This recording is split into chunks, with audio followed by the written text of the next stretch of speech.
Механик, водитель, сержант Зух. Стало быть, вместе служить будем.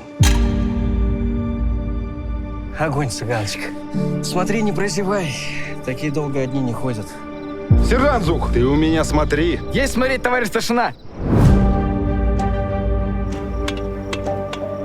Мария Тереза Бережная. Мария Тереза. Чудеса. Зачем пришел? На тебя посмотреть. Насмотрелся? МТ. Это значит Мария Тереза. Коровка, коровка. Принеси нам хлеба. Черного и белого, только не горелого. Выдвигаемся к линии фронта. Любомир, вернись. Я как друг тебя прошу.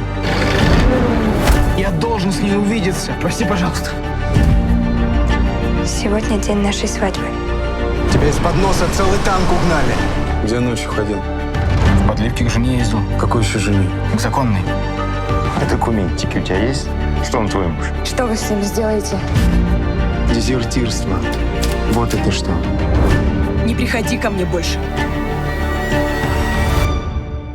Ты дезертир. Я уехал и вернулся. Буду драться, не жалея ни себя, ни врага. За это расстреливают. Мария Тереза! Мария Тереза! Воины, соратники мои. Если бы я тебя тогда остановил, я же своего фашиста еще не убил, а убить должен. За измену родине! Я нужен, я ж солдат.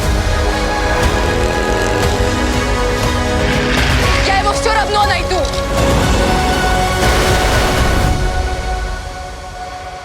Теперь меня даже смерть не возьмет.